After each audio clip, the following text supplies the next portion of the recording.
Di na ako magtataka kung bakit sobrang trending ngayon sa social media ang ganitong klaseng cucumber salad. Sobrang simple lang kasi yung mga sangkap nito, guys. Pero wag ka. Kahit simple lang yung mga ingredients nito, sobrang masasarapan ka at baka ulit-ulitin mo pa ito dahil sa sarap. Para nga umpisahan ang paggawa ng ating trending cucumber salad, maglalaga muna tayo dito ng 3 pirasong itlog. Enough na po yung 3 itlog, guys. Pero kung gusto nyo naman pong dagdagan pa, nasa sa inyo naman po yan. And habang niluluto ang itlog, prepare muna natin yung iba pang mga sangkap. Uunahin ko na po dyan itong mga pipino. Babalatan lang po muna natin yan gamit ang peeler para mas mabilis. Pwede nyo naman pong wag ng balatan yan. Kung preferred ninyong kumain ng may balat, nakakadagdag crunch or lutong kasi yung balat ng pipino, di ba guys? Pero dito sa video natin, tatanggalin na natin yung balat since hindi ko gusto na may balat ang pipino. Well, kanya-kanya lang naman ang trip yan, di ba guys?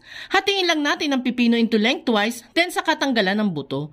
Ito kasi yung pinakamatubig na part ng pipino, and ayaw naman natin maging matubig ang ating cucumber salad, kaya need talaga natin yang alisin. Then sa kahiwain sa gustong kapal nito. After nga nating ma-prepare ang mga pipino, dumako naman tayo sa pampakinis ng kutis, which is itong mga kamatis. Hiwain lang din natin yan na parang pipino.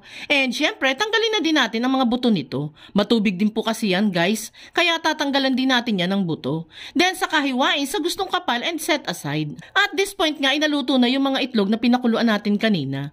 Binalatan na din natin yan. At ihiwain na din natin yan sa gusto nating laki nito. Kailangan pala guys na hard-boiled yung pagkakaluto natin sa itlog para mas mapadali natin itong maihalo sa ating cucumber salad. 15 minutes lang po enough na para maluto ng hard-boiled ang mga itlog. Set aside lang din natin yung mga itlog at i-prepare naman natin itong isang lata ng canned tuna. Bali, di-drain lang natin yung sabaw nito sa strainer para hindi na mapasama pa ang sabaw nito sa salad. Any brand naman po ng tuna is pwede naman po dito guys. Press lang natin yung tuna para maalis pa natin yung mga sabaw-sabaw nito. Then saka natin yan i-set aside. At this point nga ay pwede na natin pagsamasamahin yung mga prepare nating sangkap sa iisang bowl. At kung nakaabot ka sa part ng video nating ito, it means interesado ka sa trending cucumber salad na sinishare natin today. At kung sakali pong magugustuhan mo ito, pwede po bang pakipusuan mo naman ang video natin? At mag-iwan ka na din po ng comment na, I love this cucumber salad. Maraming salamat po. Diyan nga guys ay naglagay na din tayo ng pinong paminta at iodized salt. Then saka tayo dyan maglalagay ng 2 klaseng mayonnaise. Isa ay original flavor at yung isa naman ay chicken flavor. Hindi dapat talaga chicken flavor to guys.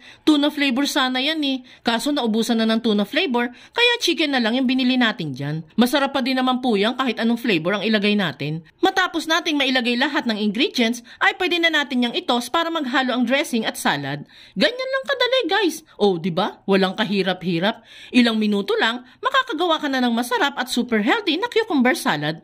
Bagay na bagay to sa mga nagda-diet or di kaya naman ay pulutan tuwing may inuman. Kaya kung natakam ka sa ating cucumber salad, i-share at itag mo na sa mga friends and loved ones ninyo itong video natin at subukan nyo na din gumawa nito.